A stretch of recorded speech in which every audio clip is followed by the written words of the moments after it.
All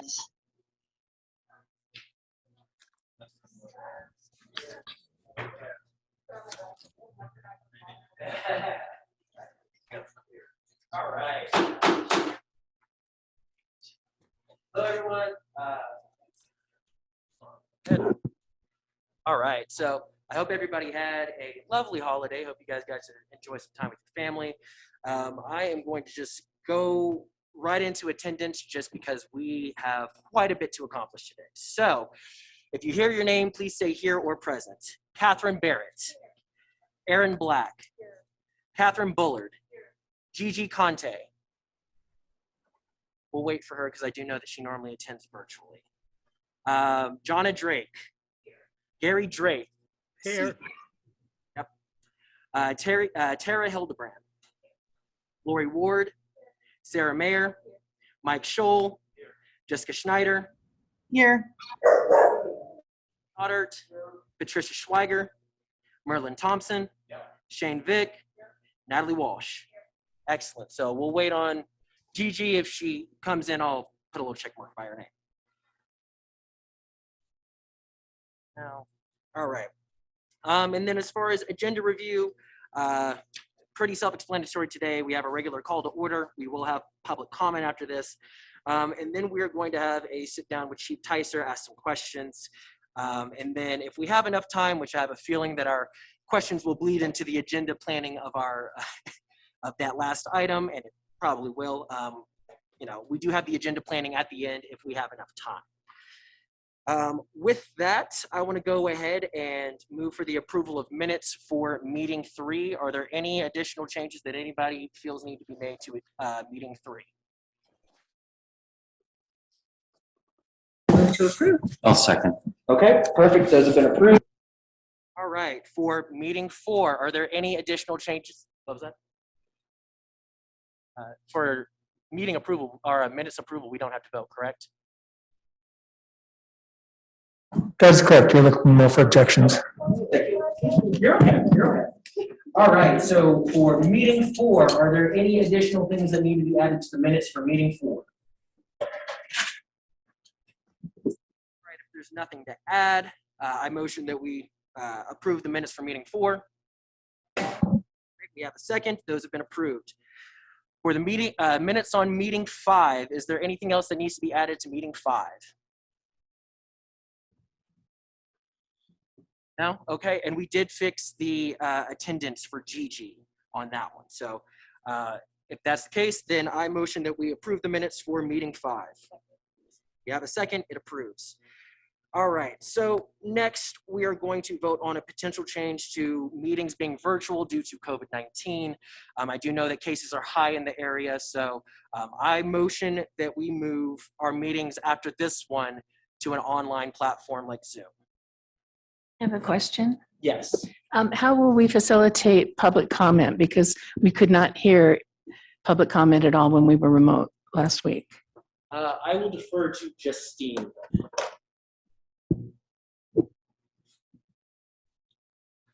You'll facilitate public comment the same way that you kind of facilitate public comment now, essentially. You would have it remotely through phone, and we'll go through the process where you'll call the callers that wish to speak to public comment, and then they'll need to be unmuted. So you would do it in that manner.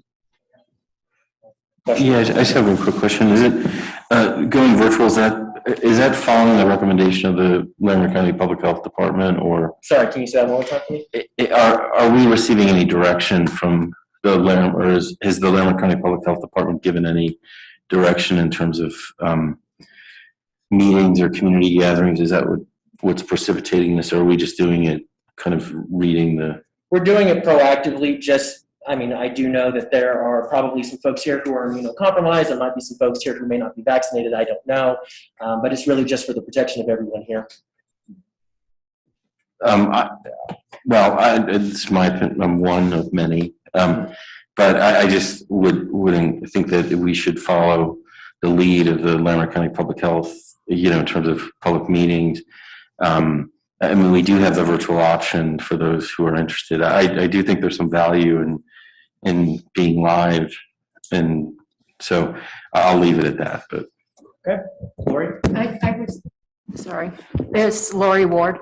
I was just going to ask what the rest of the city commissions and city council are doing. Do we know if there's plans for city council to move virtual and or other commissions? I will direct that to Steve, you. no? Mr. Chair, I have my hand up to answer that question. Yes. Can you hear me? Yes. Oh, okay. Thank you, everybody. As you can hear me, I am fighting something, so I'm following the protocol our city has and not participating with you this evening. I wish I was there, but I'm staying safely here.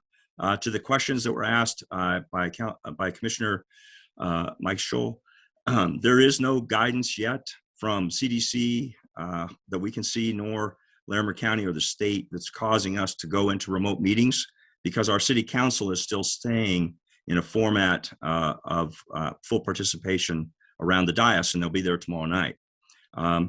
But we have, I think, 2 or 3 of our boards have already asked, and I have provided approval to go into Zoom all meetings. And so out of the 25 boards and commissions, we have about 3 that are in that status right now. Mr. Adams, I'm sorry. Hey, I thought I saw on the agenda for city council tomorrow that they're discussing going remotely. Is that true? I've written the agenda. I don't remember that being an item on the agenda. They have their city council rules and procedures, which they are talking about tomorrow night, that's been an ongoing discussion with our council, but not specifically anything about going remote or not. One of the items. Jessica Schneider. Thank you, Chair Pryor. I would just like to add that, it's been expressed to me several times that it is better to be in person because we get to build those relationships and have that communication. And I don't think it's fair during a pandemic that is on a giant upswing to make a difference between those that are sick, like Manager Adams this evening, and other people who wish to avoid exposure. I think it would even the playing field if we can all join remotely. Thank you. And I would like to point out that it would at least make things like attendance and ensuring that everybody who raises their hand virtually is seen at the same rate that everyone in person is being seen. Yes, Ms. Bullard. I'm one that that takes my time getting around. However, I so appreciate being here personally and just seeing and just chatting with people.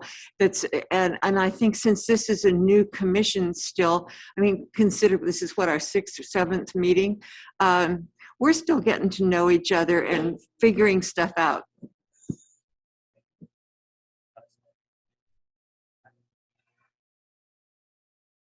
Well, then I say that we move to a vote.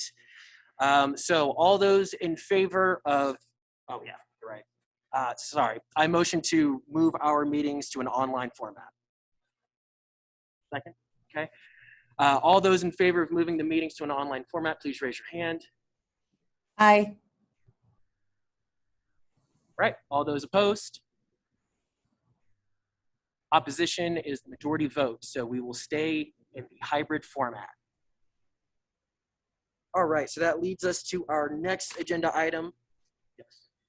I thought you said something. That leads us to our next agenda item, which is public comment. So is there anybody here who has public comment? If no, we do have an email comment that I got in.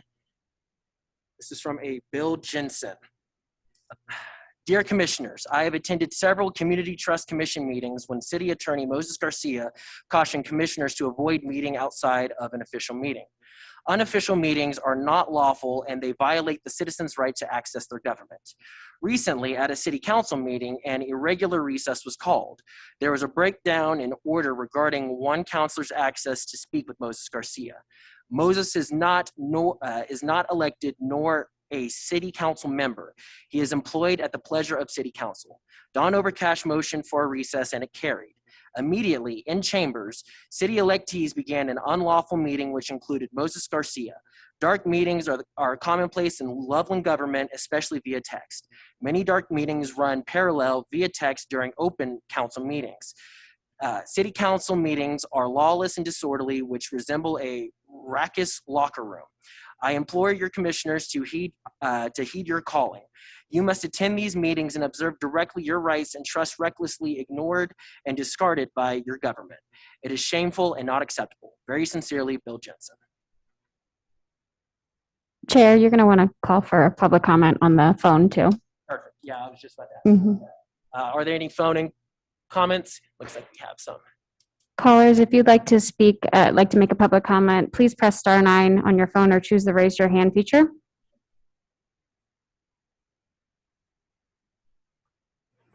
I don't believe we have anybody seeking to make a public comment, Chair. Well, with that, we'll move right along to our guest, Chief Ticer. Ticer, if you will please make your way up to the front. And I will ask, I do know that we were told that there was going to be a presentation. Might I ask that for the sake of our time restraints, that we move past the presentation, just go into the questions? Would you be okay with that, sir? Serve at the pleasure of the chair, if that's what you like. Yep. Thank you, sir. I appreciate that.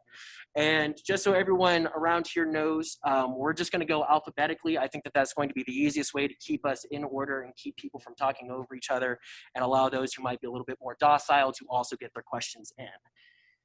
So with that, whoops, let me make one change.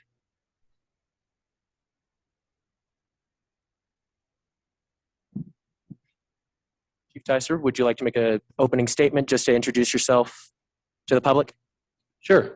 Thank you, Chair. Good evening, everybody. It's good to see you all in person. I do recognize a few folks and imagine I'll get to know a few of you that I don't know here over the next hour or so. My name is Bob Ticer. I'm the Chief of Police here for this fine organization here in our awesome city of Loveland. I've served here as the chief for, this is coming into my 6th year. I've been in law enforcement for 32 years. Prior to that, I served in the United States Air Force and security police for 4 years. So needless to say, I've been in law enforcement since I've been 18 years old. So something that I'm very proud of, and I'm honored to be here tonight to answer any questions that you have. I've also brought 3 of Loveland's finest here because my goal is to be able to answer your questions. And we have 170 personnel on our organization. It's very large, very robust, a lot of information, and I'm sure you have a lot of questions, so I want to be able to answer that. So I have my deputy chief here, Eric Stewart here, my right-hand person. Also Assistant Chief Lori Scott, who has the command of the Support Services Department, division of the department, which is pretty much everything but patrol. Your dispatch, your records, your professional staff, your detectives, your narcotics task force and such. And then also Sergeant Brandon Johnson, also behind me.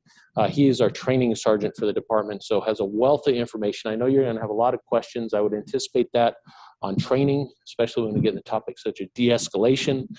And Sergeant Johnson will be able to give you just about any piece of background that you have, and I suspect he'll be able to answer it just like that if I can't. So that's where we're here today, sir, and here to answer questions. Thank you so much. Okay. So then if we're going alphabetically, first one would be Catherine Barrett. No pressure. Good evening, Chief Ticer. How are you? How are you? Good. I just want to start off by thanking you for your service and for all of the members of the Loveland Police Department. We do value and appreciate everything that you do. Our job is to try to find out more about your processes and procedures so that we can make recommendations to City Council that might be able to help you and to help build trust. So my first question, in your presentation, you did calls for service as one of the statistics that you measured. Officers handled 102,726 calls for service, for example. Is there a difference between a call for service and an officer just being on the street and approaching a citizen? If violence ensues from there, would that be called something other than call for service? Our department tracks a lot of data, a lot of calls for service. So calls for service is a general term that brings in everything a police officer is doing into that category. So we track that on a daily basis, and it's dozens. So for example, a traffic stop. That would be a proactive type of work. Excuse me, just for the notes, is it possible to get the microphone up to your, a little closer to your voice? I don't know if it goes any, I can bend down a little bit here. Or could we, is there another microphone we could bring that's taller? Or- Maybe I can hold it. Okay, If that'd be great. Our notes are being captured virtually. Great. Can you hear me on the screen there? Can you hear Jessica? I got a thumbs up. I was looking at my Yes. supervisor there. He gave me a thumbs up. Thank you, Steve. Getting back to the question, I'm sorry, I got distracted there for a minute. Calls for service, those 103,000 that you're referring to, they encompass dozens of activities that an officer does, from proactive enforcement, like a traffic stop or a DUI arrest, or they check out on to stop at elementary school and have lunch with school kids. That would be considered a call for service. Something minor like a barking dog, responding to that would be a call for service. Or more serious matters like going to a family fight and handling that incident, that would be for a call for service. Going out and handling a 911 call where they respond to an area to look for whatever that person's calling about, whether they find the call or not, that's a call for service because it's taking up their time.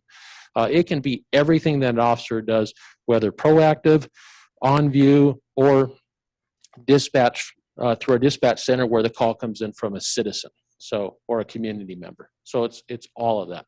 Okay, so to clarify, an officer driving around who stops and engages a citizen would be a call for service. Yes, ma'am. That would be a call for service. So if an officer tonight is out here working in town and they have a need to stop and have a conversation with somebody for whatever, maybe the person flags them down, maybe the person's committing a crime, that's a call for service. Thank you. Also, we do track extra patrols. So we get a lot of information that comes in from our community that says, hey, we have a problem over here, or there's theft in this area at these times.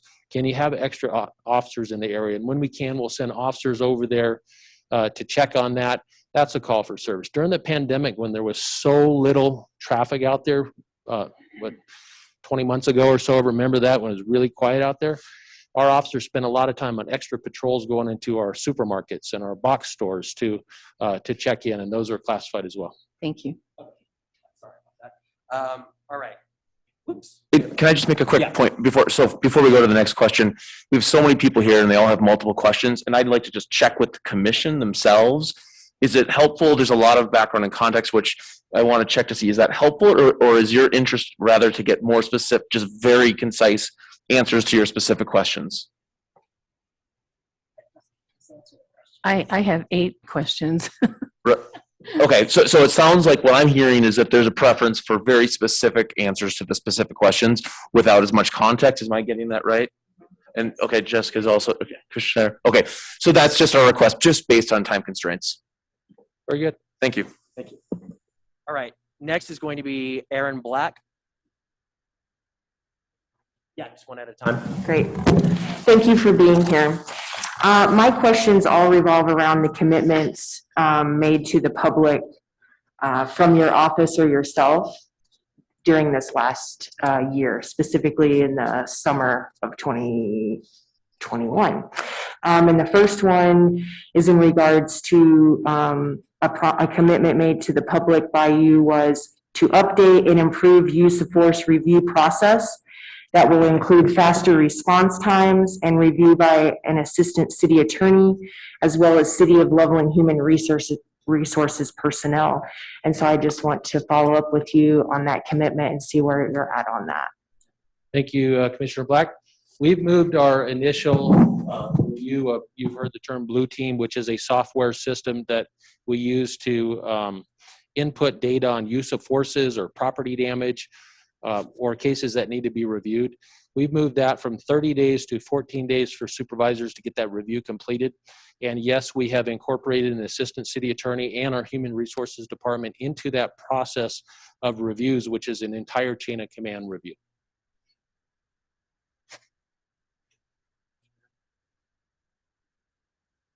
So instead of 13 days to review, you've moved that to 14 days?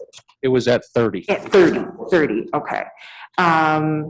And does that have anything to do with the CIRT, our critical incident response team? Is that involved in that at all? How quickly that's determined if that's, They're completely separate. okay, all right.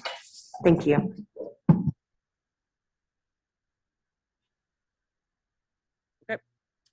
Next, we have Catherine Bullard.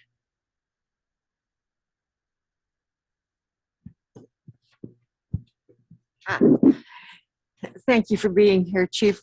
I appreciate all the things you do in the community, showing up for different things. That's just helpful to see blue out among the rest of us. My question is, we're looking forward, and that is for this year or maybe the year following. What in LPD needs to change or be modified most, and what plan or goals do you have for getting that done? That's a question, Mr. Chair. I'll try and answer it quickly. That's a big question. Our department is continuously and should be continuously looking at reviewing best practices, seeing what's going on in the country, what's going on regionally. I'll give you a couple of them that we're looking at because I know it's a topic of interest here, and that's de-escalation. That is incorporated currently and has been in our firearms and our defensive tactics, but also we've sent supervisors to schools that are becoming newer trends in de-escalation training for police officers. So we will be continuing to enhance that training in our department, and we will continue to look for opportunities to work with our co-responders and work with mental health professionals. I think you've seen it in your package or you've read it, that we are, with the support of the city manager and city council, doubling our co-responder program with Summit Stone. We believe that's important, very important. It does augment our officers and help our community. And then we'll continue to be looking at what's going to come out in the assessment report from Jensen Hughes. There was an assessment report that was completed. I anticipate that will be out shortly. You're obviously going to get a copy of that for sure. And there will be key recommendations in there for our department. We will be taking a holistic report of that with our department to find out what we can incorporate, what maybe we're already doing that they've identified, and then and move forward with that. So, and then communicating with my my city manager and city council on that. Those are a few things that we'll be working on, Ms. Bullard. Thank you, Chief. Yes, ma'am. Thank you. Next, if she's in the call, would be Gigi Conte. I don't believe that she's here yet. We'll keep an eye on that. Next is Jonna Drake.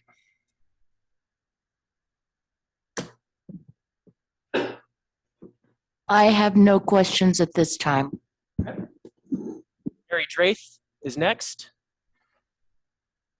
I also have no questions right now, but I'd like to defer for later on in the session, please. Okay. Just making sure I heard that. Okay. Tara Hildebrand. Hi. I have a lot of questions, but I was expecting your presentation. So I don't really know how to go about it. I guess I'll just ask, like with the complaints, when people complain, do the ones that you count, do they have to be expressed a specific way? Or if, I guess that's the question. Like, how does a complaint happen? How does it get?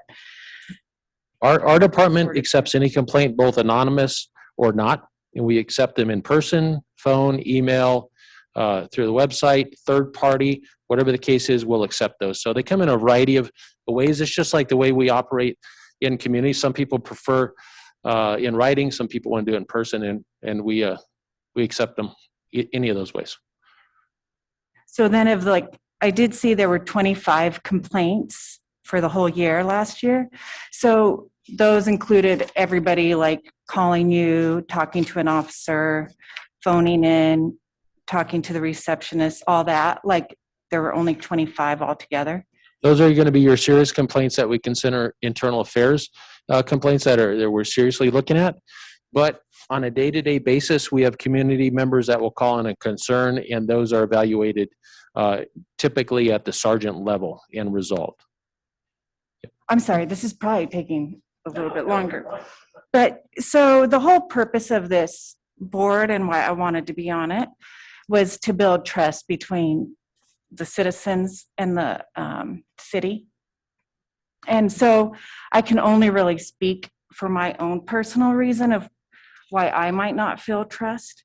And a lot of it stemmed from my interaction that I did call and complain, and I believe it was you because I was talking to the chief of police, but it was like 4 years ago. But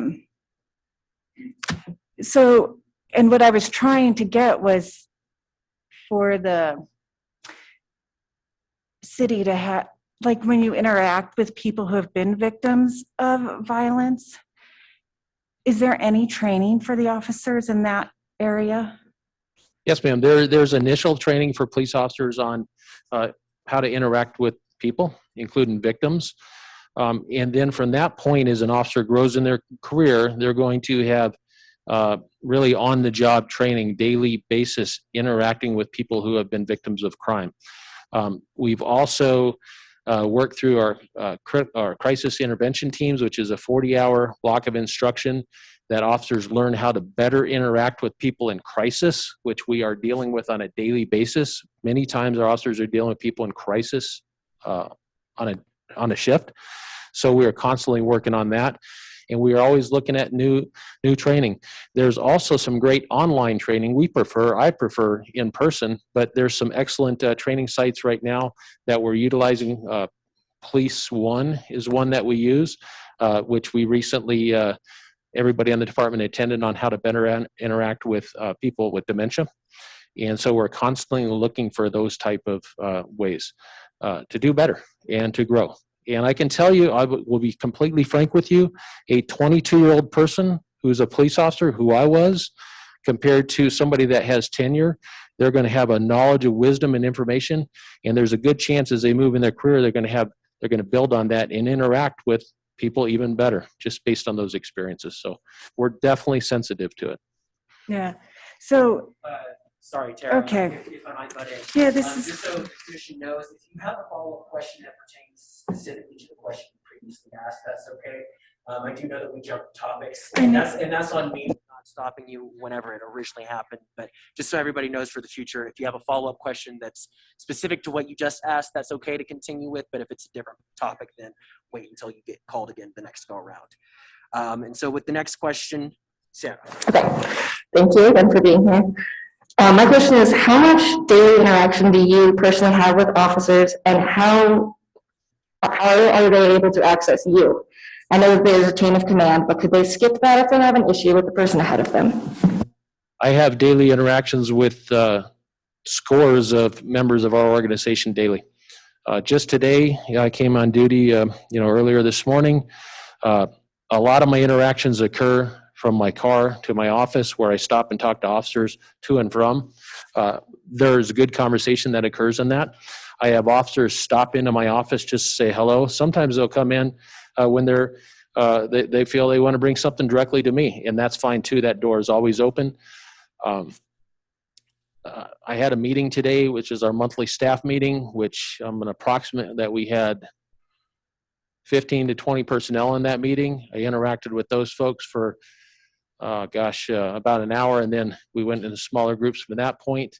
My staff, my city attorney that's up there daily, it's dynamic. I just came out of a Police Citizens Advisory Board meeting right before here. I had staff members there, got staff members here. So on a daily basis, I'm interacting with our members of the department, and it can vary. Tomorrow, maybe I'll see others. And that's in addition to all the community members that I was meeting with outside of the organization today. So my day is spent talking with people. Yes, ma'am. Next in the rotation is myself. So, thank you again for stopping by and coming to speak with us. I appreciate it. And I know that you're probably incredibly busy. So we as a commission do appreciate you for, taking time out of your week. I have kind of a very brief 3-part question, but essentially I'm just wondering, what are the total number of hours involved in training? How many are dedicated to de-escalation, and how many are dedicated to weapons/combat? I'm not entirely sure what the correct term is there, but Okay. Sergeant Johnson is gonna follow me up on this, but I'm very proud of this man back here in the organization. Colorado Post, you'll hear the word POST, Police Officer Standard and Training. That's the certification licensure for police officers, peace officers in this state. And Sergeant Johnson just sent an email out last week that 100% of our department have met all the 2021 training standards in the state through POST. And that's in addition to all the additional training that we do. So, and that also takes into account the defensive tactics training, which is your, an arm bar, handcuffing, that type of training, which we train on. Everybody that's a sworn police officer, from the chief of police to the brand new police officer, is required to go through that training. I require that no matter what the rank is on our department, we train with our officers. We're there and we train together. So everybody is within that 100% compliance. So that is a priority and a top priority, and it's accomplished. As far as the hours, I'm going to turn that over to Sergeant Johnson to let you know how many hours, and then he's going to follow up with you on your question related to de-escalation and the platform that we have moving forward. Thank you. Sergeant.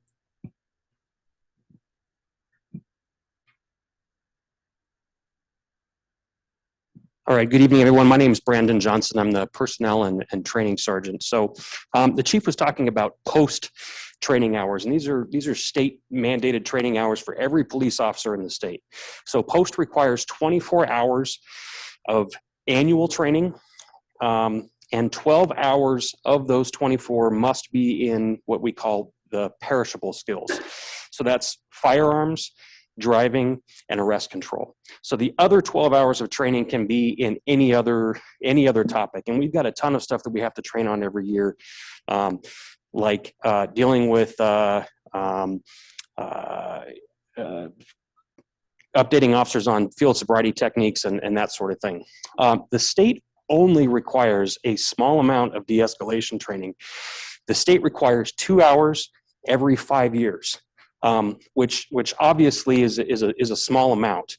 Now, what I can tell you that we do at Loveland PD is, as the chief mentioned, we incorporate de-escalation into every one of our into our firearms and arrest control training. I'm sorry, go ahead. I hate to cut you off. So that 24 hours annually, is that for new recruits, like kids that fresh into the academy, or? That's for every police officer. So I've been with the police department for just almost 20 years this year, and that's for everybody. So 24 hours is the minimum that post requires.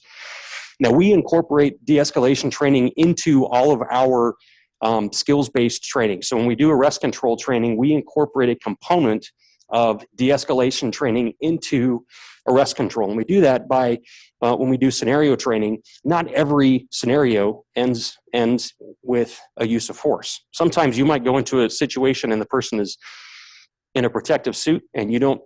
There's no force used. So it's kind of hard to extrapolate exactly how many hours we have. Now this year, I can tell you. This year, I talked about the 24 hours of post-mandated trainings. We have 41 hours of training scheduled right now for 2022 for our in-service training, which is, as you can tell, nearly double what the state requires. But we have this year identified 3 hours specifically just towards de-escalation. And I mean, I know we want to keep things succinct, so I'd be more than happy to expand on this if you'd like. But last year, the chief mentioned we sent some people to some de-escalation trainings in order to become instructors on that, so we can find something that works for our department and works for our community. We did a 1 hour introduction last year on one of the programs with the intent and the plans this year to expand that to take a deeper dive into de-escalation and to incorporate some additional scenario-based trainings. Gotcha. Thank you. Okay. Next is going to be Mike Scholl. Hey, Chief. Thank you for coming. I appreciate you taking the time. I just have a couple questions related to the complaint. There was a couple slides you gave on the complaints, and unfortunately, as you know, we are often defined not by the many things we do well, but the few exceptions that where we fall down. And I think I want to just kind of dig into that a little bit and kind of understand the process for how you address how complaints kind of are brought forth, how they're addressed, and kind of some, if you could kind of illuminate on some of the terminology a little bit. So the first kind of question I have is, you know, in terms of the complaints, because you said you do receive complaints or you receive feedback, I think, but at what point does it rise to the threshold of being what you would consider a complaint, or where you would engage internal affairs? We have a philosophy on coaching and mentoring with our officers because we're dealing with people. As you can see, over 100,000 calls for service. We interact with the public all day long. So I'll answer your question in a second here.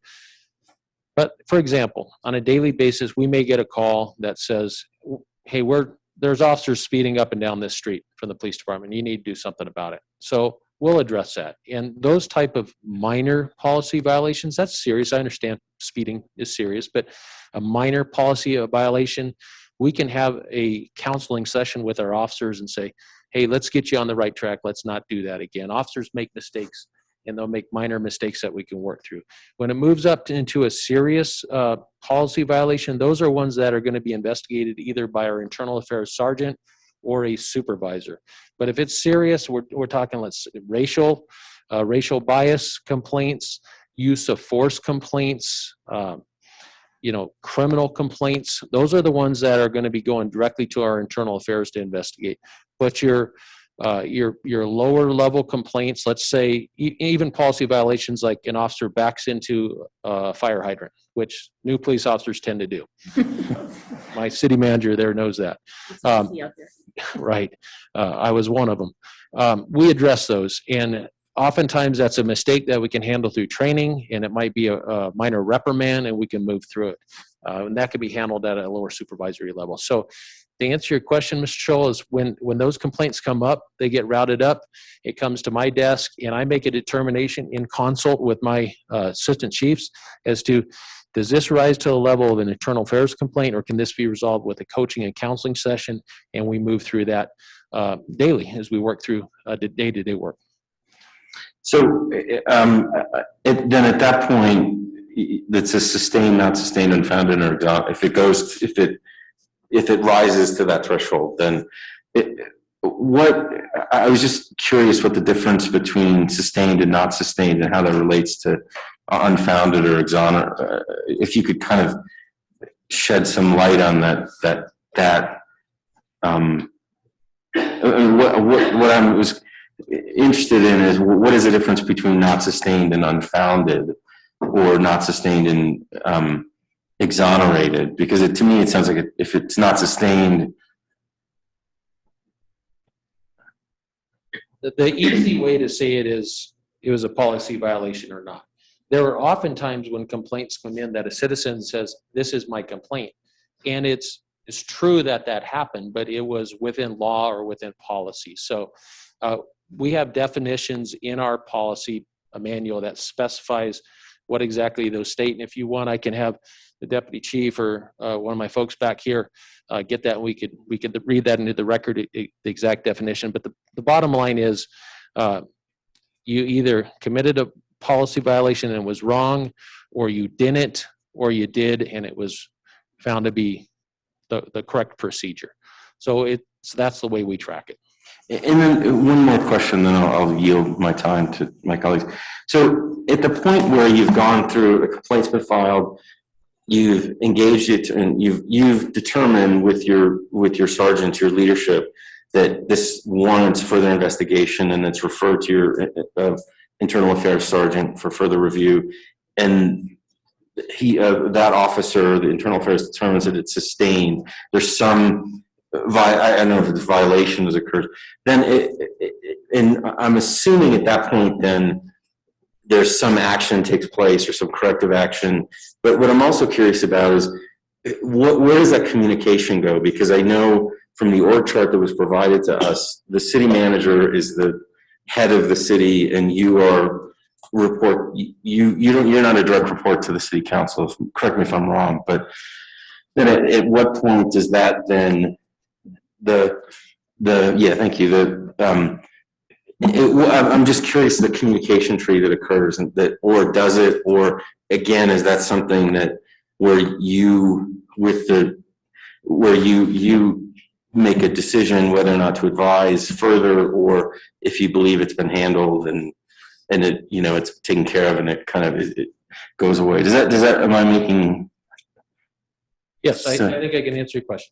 So quickly, how it goes, respectful to the time, Mr. Chair. Once it is investigated, the sergeant investigates it, the internal affairs sergeant. That person does not render their opinion or findings. They are simply the fact finder. They examine the case, they do the interviews, they write up the internal affairs investigation, just like a detective would on a criminal case. And then they provide that to one of my assistant chiefs or deputy chief to review it for findings. That assistant chief or deputy chief then looks at the entire case file to see if what the findings are for the allegations of policy violation. If there's no policy violation, then it could be unfounded, not sustained, et cetera. If there's a policy violation, then that assistant chief will meet with me and we will consult with our team as to, is it serious? What level of discipline should be enacted, if any? And throughout this whole process, we have a liaison with the city's human resource office that helps us with these decisions, so that when we make a decision that impacts a person, we have the right action. And so that is going on throughout the whole process, is that interaction. And then as far as the org chart, the hiring and firing rest on my shoulders. But when you get into serious discipline, suspensions, firing, I am in consult with my assistant city attorney, sometimes the city attorney, the city manager, sometimes an HR director, and we all work together so that we do it the right way. So it's a holistic team. Yes, sir. All right. And I know you've had your hand up for a minute now, Jessica. You're next. Thank you, Chair Pryor. And thank you, Chief Ticer, for being here and for answering our questions. A couple of questions I have. How does all of the things that you just addressed, how did that apply to the Karen Garner case? Is the first part of my question, and I'll ask the second part. Jessica, sorry, I hate to cut you off. Unfortunately, we cannot talk about the Garner case at this time. At all. Okay. So the second part of my question is, Chief Ticer, you said that hiring and firing is within your capacity, but that hiring and firing is not within your capacity. Can you clarify how that works? It is. It's my responsibility to hire and retain employees in the city of Loveland Police Department. As I was stating, though, when it gets into decisions on discipline, or if there's a termination, resignations, or whatever the case is, there is no way I would make that decision without consult from the teams that I have and the teams in the city. And who are those teams then? And like, I'm just trying to understand really technically how that works. I'm sorry, I didn't mean to cut you off. City Attorney's Office, Human Resources, and our leadership team, we had all worked together on that. Any other questions from my colleagues on the commission in that regard? What was that? Sorry, I couldn't hear you. Yeah. Any other questions from my colleagues on the commission in that regard? I have. Do you have a follow-up to that? All right, we're going to break the ABC order real quick. Sorry, but No, you're fine. Yeah, this is good. Under what circumstances, if any, are you able to terminate the employment of a police officer in your department immediately? Immediately, it would have to be a for cause. We do honor due process, and we look at everything when it comes to that serious discipline termination. We have to look at body camera footage. We have to read reports. We have to interview people. The last thing I ever want for our city, or for you or any of us, is to have a termination go through and then be in appeal process after appeal process after appeal process, or tying up the resources on that if I made a decision to terminate somebody without having all that information. So I can tell you, me personally, to terminate somebody, I'm going to take a lot of steps to make sure it's right. However, one of the most key important parts of this is if somebody is in a position where serious discipline is being considered, we put them on administrative leave and take their credentials, their firearm, and any peace officer identification they have and send them home and do not allow them access to the department or to the records while we investigate. So they are not serving in the capacity as a police officer for our city if we're in one of those cases. Perfect. Thank you. I have a question, follow up to that. Chair Pryor, may I? Sure. Thank you. So is that in a policy? Is that within the City of Loveland HR department's policies and procedures for that? Or is that under LPD's policies and procedures, the due process? The due process is outlined in the city and we mirror that. Okay, thank you. All right. Next is going to be Ron Stoddard. I have a two-part pre-hire question. First part, recruiting. Where are you recruiting and how successful is your recruiting as it pertains to the staffing levels that are approved? Second is, what are the tests that an applicant goes through before they are hired? Thank you, Commissioner Stoddard. Mr. Pryor, it's going to take me a few minutes to answer this one. Sorry. That's okay. It's a loaded question. Okay, it's a good question. How do we recruit? There is so many different ways that we recruit. First priority is recruit the best and the brightest people to work for our city. We do that through a multitude of websites, national, local, and we get that. We also get word of mouth. We also engage some of our members of the Fraternal Order Police to work with some of their networks, and we try and find those people who are interested in our department.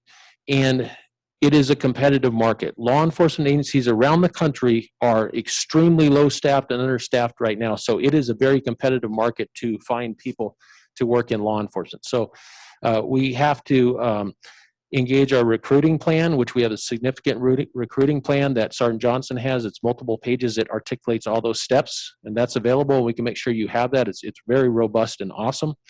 And we have to show the candidates what this community is about and what this police department is about. There's approximately 17,000 law enforcement agencies in America, and they're all different.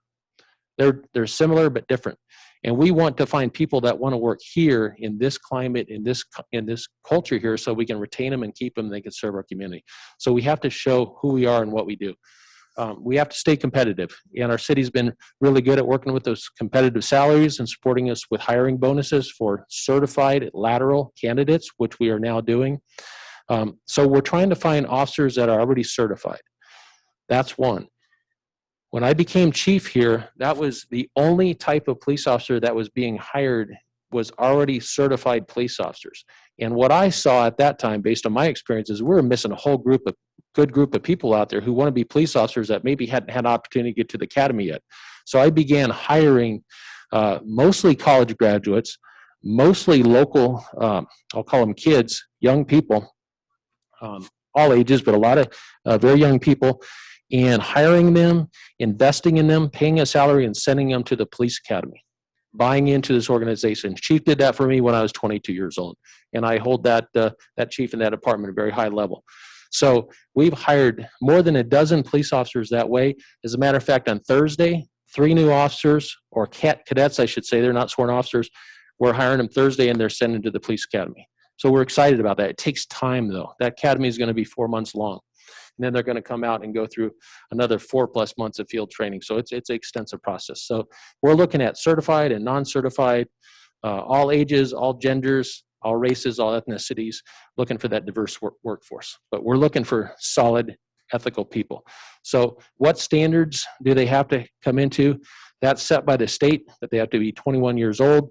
Our department has moved the standards up to they have to have at least 60 college credits. Majority of our officers have college degrees, but we require at least 60 credits. That's not a state mandate. Just to be able to apply.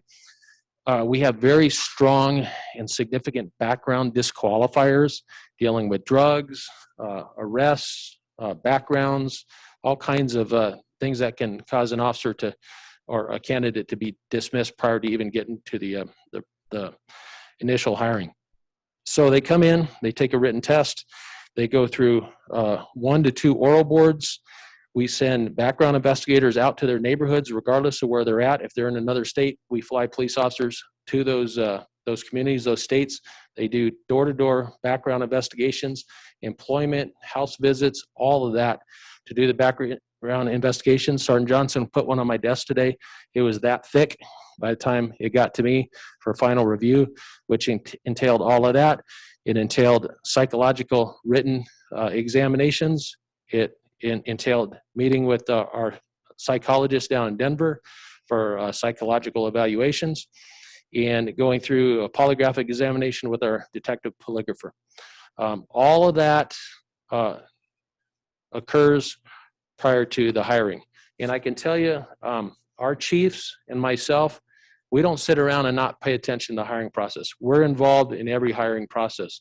So we sit together as a team with police officers to do these oral boards. It takes a lot of time and energy from our staff, and I thank them for that. It's pretty comprehensive. It's a great question. I'm very happy to talk about it. And then real quick before we move on to the next person, Jessica, I'm sure you probably had a follow-up to that. Is that something that he can answer very quickly? I'm just noticing that we are. I hope so, hopefully. How many times is a candidate able to test for an officer job? There have been, this is a question from a resident. There have been reports that possible officers are able to take the test as many times as it takes. Can you help me understand that, Chief Ticer? Thank you. It depends on what portion they may be eliminated in. Typically, it's a 6-month period of time, but I can't think on my watch of, well, I have seen a hiring of an officer that didn't do well on an oral board, on some oral board questions, and then came back at a later date and did better. But that's pretty much an outlier. That just doesn't happen. Usually when somebody does not pass the testing, that's the last time we see them. Perfect. Thank you. And then you're next.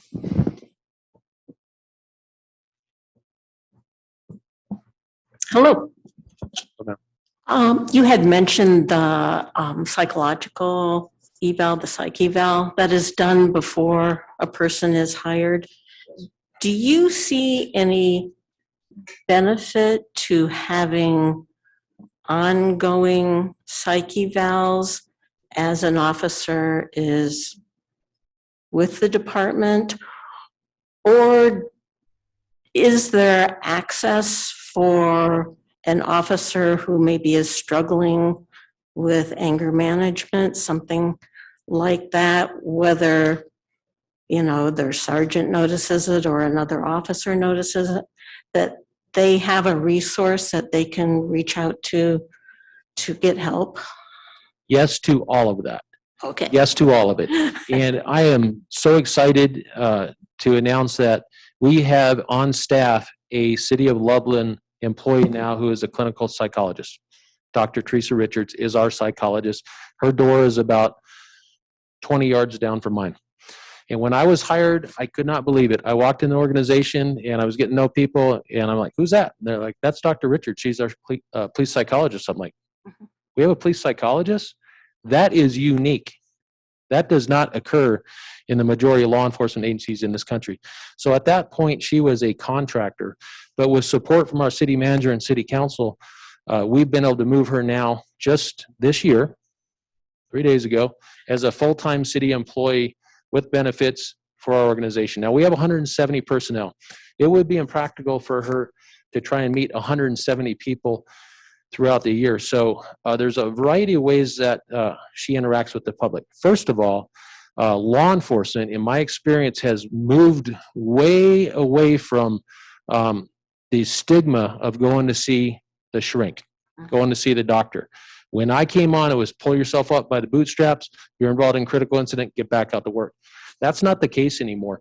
We have protocols in place to get officers to the psychologist when they're involved in critical incidences, where they're struggling, all kinds of ways on their own. We also have times when we believe we need to send somebody somewhere, and we will direct them to another psychologist, but that'll be outside of our organization. Dr. Teresa is there and available for the counseling of our officers every day.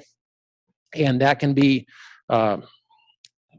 something personal. It could be something related to the job. We have it in place during our field training program that officers are mandated to go see her at certain times. And we really pay attention to the health and wellness of our employees. It's so important. And I really believe in that. For some of our, we require during field training when officers are indoctrinating into the law enforcement stresses, we put them through there at periods of time to go see with the doctor for check-ins and make sure everything is going okay. All right. Definitely follow-up question. Okay. Then next is Commissioner Thompson.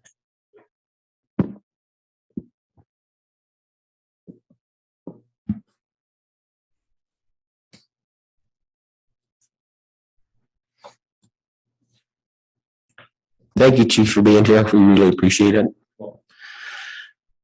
I'm just curious, when an officer pulls someone over and in the first 15 to 30 seconds talking to an individual, is it easy to tell if they have dementia, Alzheimer's, high on drugs, or alcohol?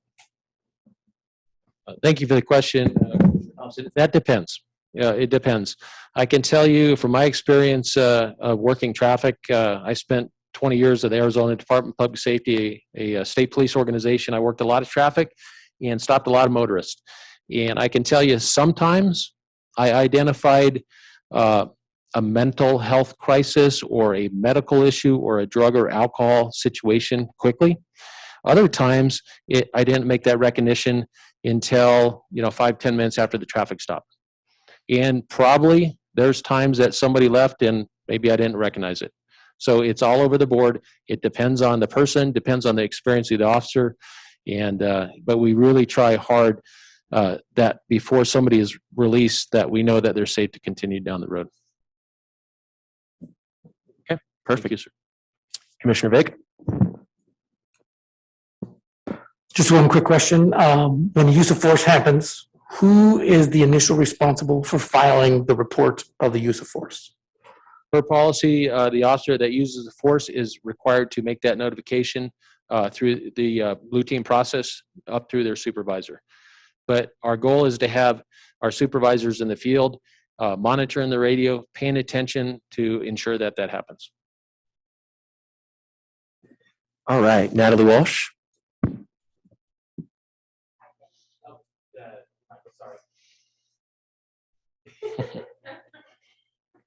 Thank you, Chief, for your time tonight. And I also want to thank Assistant Chief Lori Scott. Your presentation to council was really quite professional and to the point the other week. And I was happy to see that you were there. So my question is not about the people in the force. My question is for you as a manager of a department and whose management will affect the liabilities of the city. So we learned last week about municipal liability versus just, the liabilities that come out of specific behaviors of individuals. And so I'm talking about it in that context and as to you as a department manager. So, policies and procedures there were existing policies and procedures. You mentioned some opportunities to create some new policies and procedures because you've learned by mistake. That's what the Jensen Hughes report will be. And what I'm interested in knowing, in addition to those sources, existing, School of Hard Knocks way of learning, and then the proactive. What do you do as the chief of police to educate yourself and stay current so that the policies and procedures of the department are current? Well, it's very comprehensive. It's a great question. You're right. As the chief of police, I have the responsibility for the organization 24/7.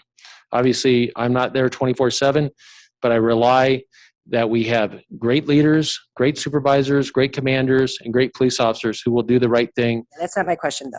Well, I My think question is about creating, I wasn't clear. Creating, it's not about the management of the department. Go over to your, it's more business end of your work. Is creating policies and procedures. So, okay, let me make it a two-part question.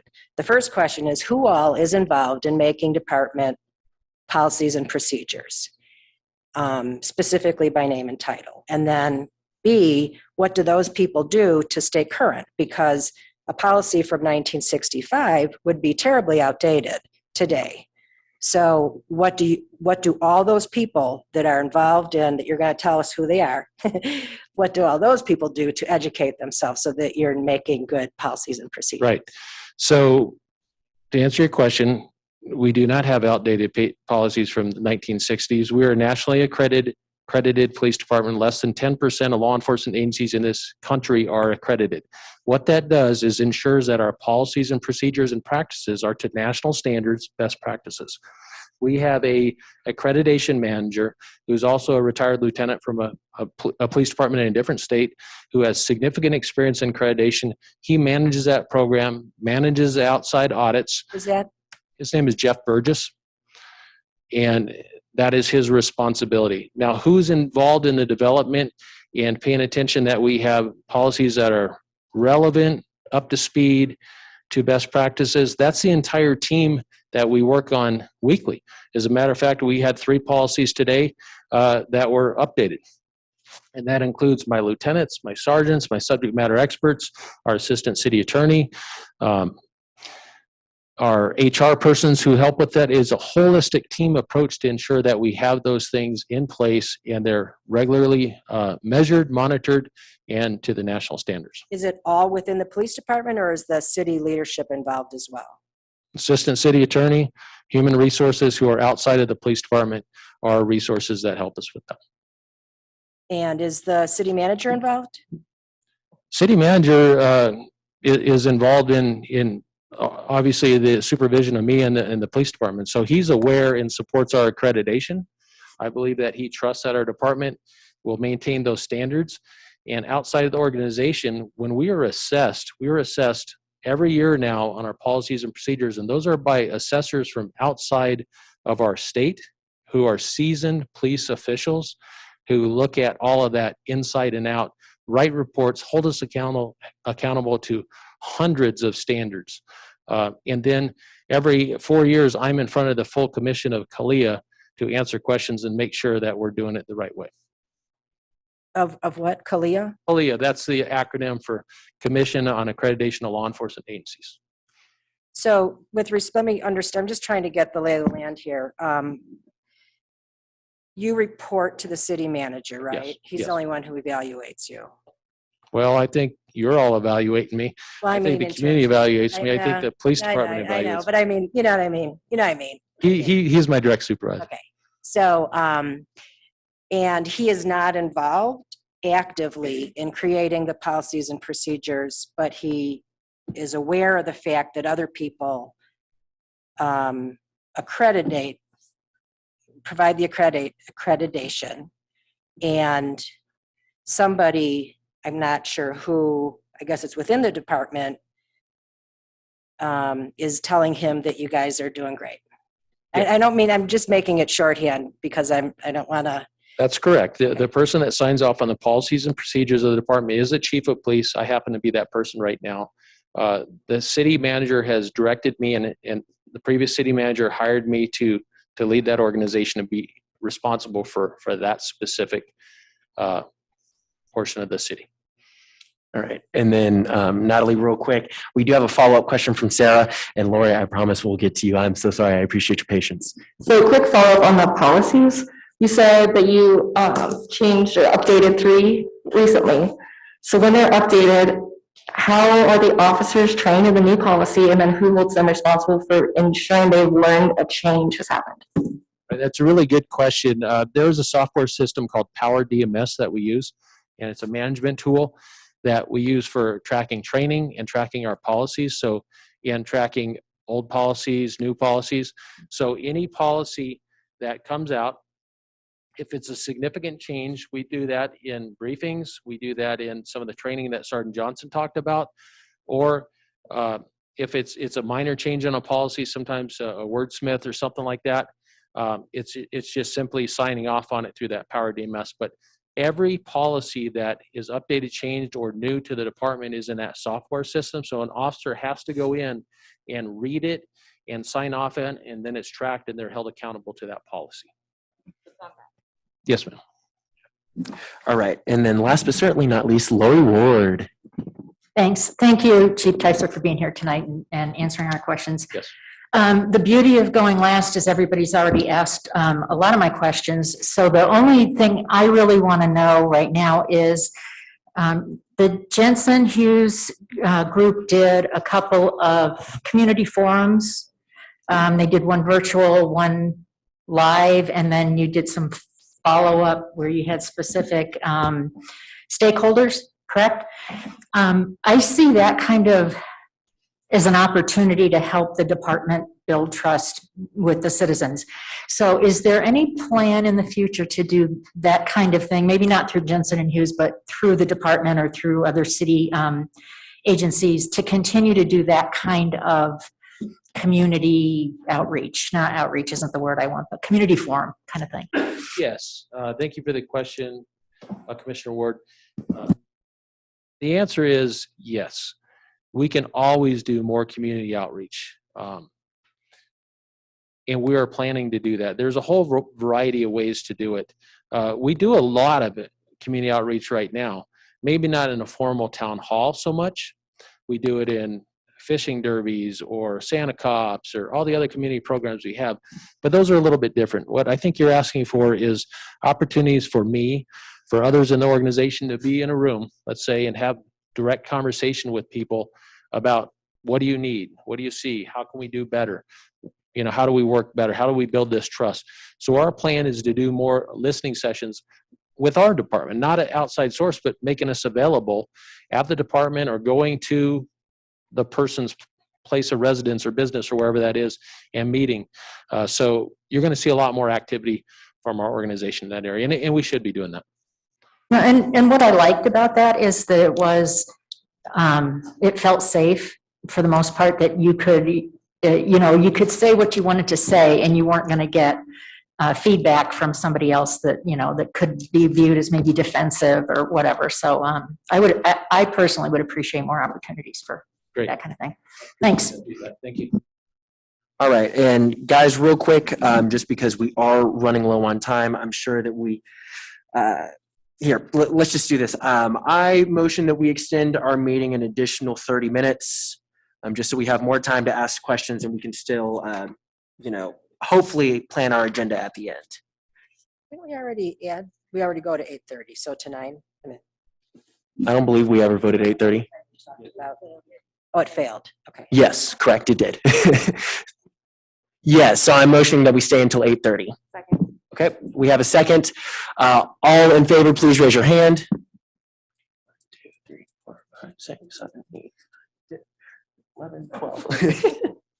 All right, all those opposed, please raise your hand. No? Okay, perfect. Then we will extend the meeting to 8:30. We will do our best not to keep you here until 8:30 because I'm sure that you have places to be and whatnot. But here as long as you need. Perfect. Okay, and then just so you guys know, I think now that since everyone's had the opportunity to at least ask a couple of questions, there are probably people who have more questions than others. So I think we should just go ahead and break the alphabetical order and move on from there. So then that way we can kind of do some popcorning and kind of go off of each other's questions. So whoever would like to go first, raise your hand. Yes, Commissioner Scholl. Wait a minute, I got my hand up. Yes. So I just had a couple questions. One was, and again, I want to reiterate that I know unfortunately sometimes we get defined by the exceptions, the few mistakes, and not the successes we have over the years. So I don't want to want it to appear that I'm dwelling on that. But when you go through these processes and you're dealing with these incidents that occur, how does that relate to the Citizens Police Advisory Commission? At what point what role do they play, if any, in providing any oversight or input on any of those actions, on knowing that there's an HR component? But I was curious. Thank you, Mr. Shaw. As far as personnel decisions, personnel issues, they're citizens just like you all. Our city policies would prohibit me from sharing specifics of a personnel investigation or gaining their input in that. So they are not involved in the oversight of personnel decisions. What role, I mean, I'm somewhat familiar with, and I'm familiar with their boards and commissions, but what role do they provide with the police department in terms of, can you just kind of like provide a little bit of an overview as to what they do? Yes, I would. The Police Citizens Advisory Board is an advisory board to the City Council. So when we have presentations coming before our City Council or a new project, like Assistant Chief Scott's presentation on new technology dealing with tasers or body-worn cameras or whatever the case is, I present that to our Citizens Advisory Board to get their input and either their thumbs up or thumbs down as to moving it forward to the City Council. So that's their primary responsibility, is to be the citizens' ears of listening to what we're doing prior to coming to City Council, because City Council wants to know what the community thinks.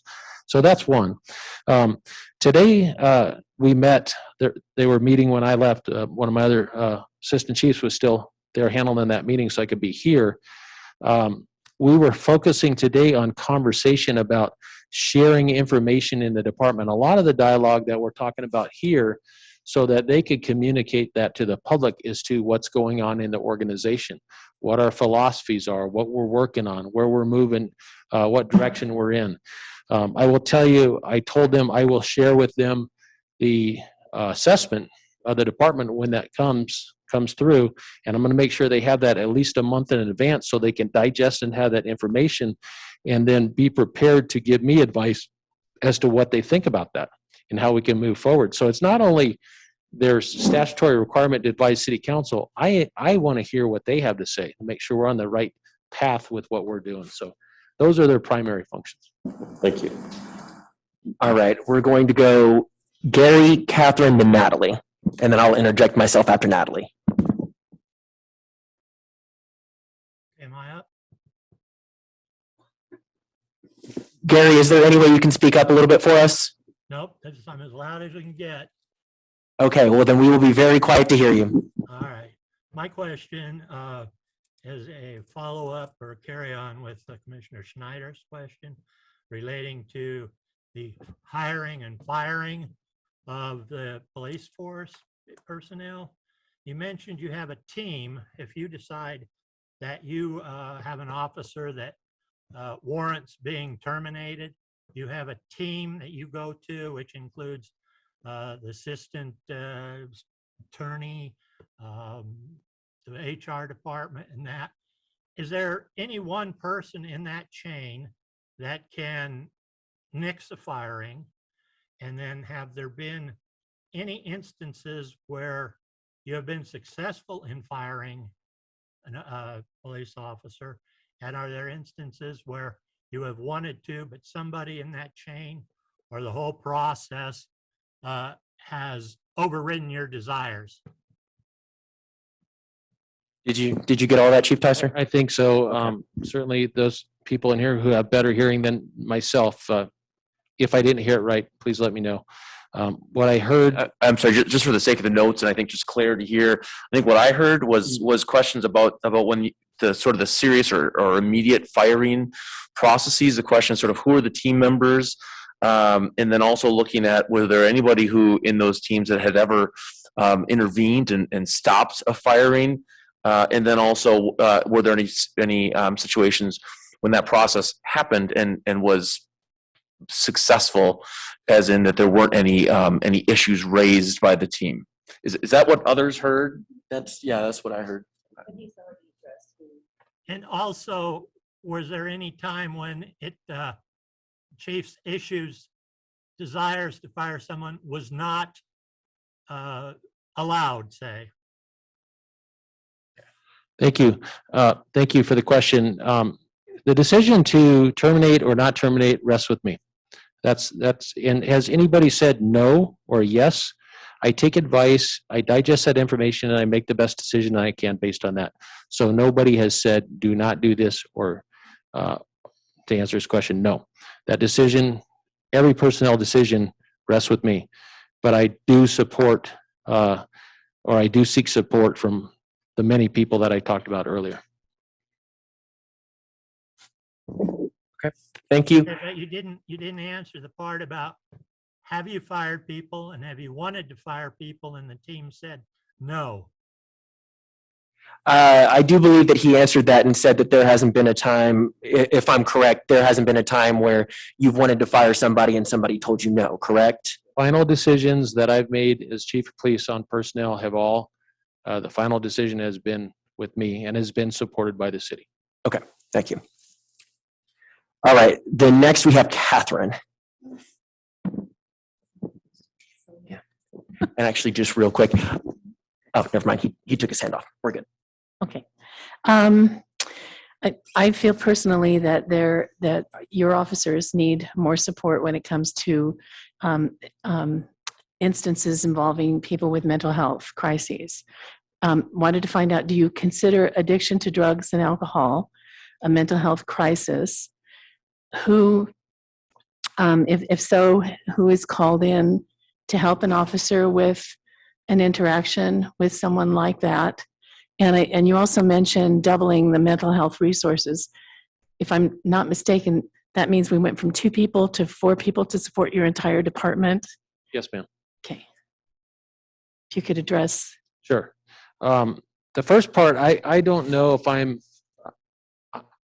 I have the qualifications to say if drugs or alcohol is a mental health crisis. I can tell you it's crisis, and that's the way we look at it. That's the way I look at it. Somebody's struggling with mental health crisis or struggling with alcohol or drugs or combinations of all of that. It's a crisis that we are called in to deal with. And it's different from every time. It goes back to a similar question on a traffic stop. How do you identify that it's happened quick? It's just different almost every time. So we give our officers the very best tools to be able to identify people in crisis. And frankly, they're dealing with people in crisis all day long, every day. That's when we get 911 calls. It's people in crisis and people who are under the influence or people who are struggling with something mental health related. That's what the officers deal with all day long. They really do. And you're right, 2 mental health co-responders, clinically trained people, and now with the support to get 4 is significant. Frankly, that's a trend in American policing. That is a great trend and moving forward, and I hope there's more and more of that. Is that enough? Of course it's not. Is that where we're at right now? That's where we're at. When somebody's not available in there, we have a crisis mobile team that we can call and they can help engage as well too. But one thing I want to say about the thousands of police officers I've met in my lifetime, they're really good at dealing with people in crisis because that's what they deal with every single day. You're right, Mr. Scholl said, when something happens, we get defined by that as something negative, but our officers every day are handling situations with people in crisis and they're doing a really good job at it because of their experience and their training and the repetitiveness of it day to day. So what we do is we look for these trainings and then we focus on, you've heard it, the crisis intervention training, the CIT training. It's a 40-hour block of instruction where officers go through this training. There's professionally trained actors who are in that training that help with these scenarios and they can mimic certain crises and help our officers get through that. And we've had a goal to be 100% trained on that. We're at about 84% right now. That fluctuates a little bit here and there. The pandemic really set us back in getting officers to those trainings. But rest assured, when we have calls that have crisis calls attached to it, there's going to be somebody in our organization at that scene, I would say just about every time, that has a significant background in CIT or crisis intervention training to be able to work through that situation. And in reality, a good way of the training is wait until an officer gets out of the police academy, which they only get a couple hours of crisis intervention training in the police academy. Come out, go through field training, be a police officer for a year or so, get that experience, and then get that training in so it can really relate and assimilate into their duties and jobs. So we're really working hard at it. And it's important because our calls for service with mental health crisis are, like everywhere, going up significantly. That's a really good question. We're really paying attention to that. Okay. Did he answer all of that for you, by the way, Catherine? I couldn't tell. Okay. Okay, then Natalie. Thank you. So again, I'm kind of asking more an exposure question and off the other topics. I'm using the example of workplace sexual harassment or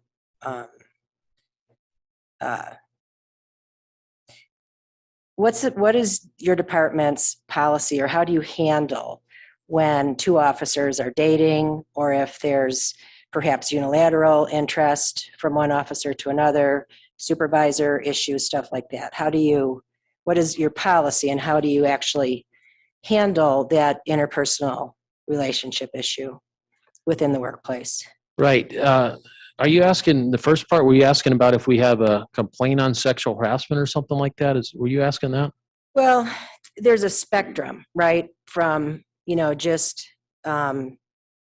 unwanted advances, which would be sexual harassment, and then just dating situations within a workplace where it's inappropriate for a supervisor and a supervisee to be working, together. And I'm just wondering how you deal with that in the department. I mean, it's a young department. And that this is an example. I wasn't saying your policies are from 1965. I was saying if they were, but this is an example of the world's changing a lot right in that area. And I'm interested, just again, I'm asking on a policy level, because this is what creates a liability for the city, that type of scenario. And so I'm wondering how you handle it as a department head. Thank you. I would handle it, and I do handle it per our city policy. We have policies where you can't supervise somebody that you're having a relationship with, such as you're describing. So that would be prohibited.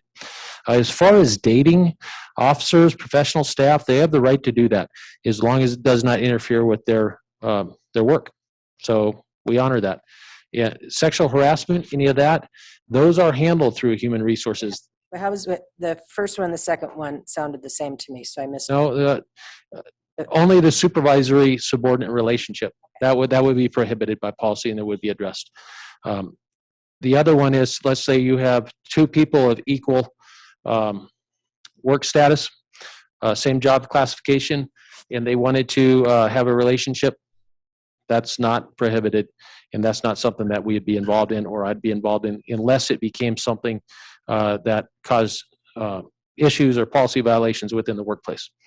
And then any sexual harassment, anything like that, would be directed to our human resources.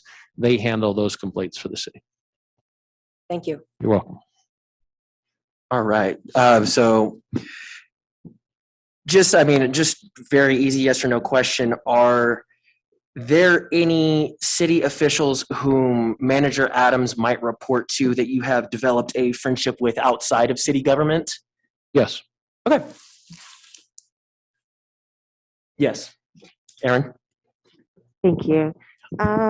Let's see. I want to go back to the commitment to collaborate with City Council on ways to expand the co-responder program. So now we're at 4.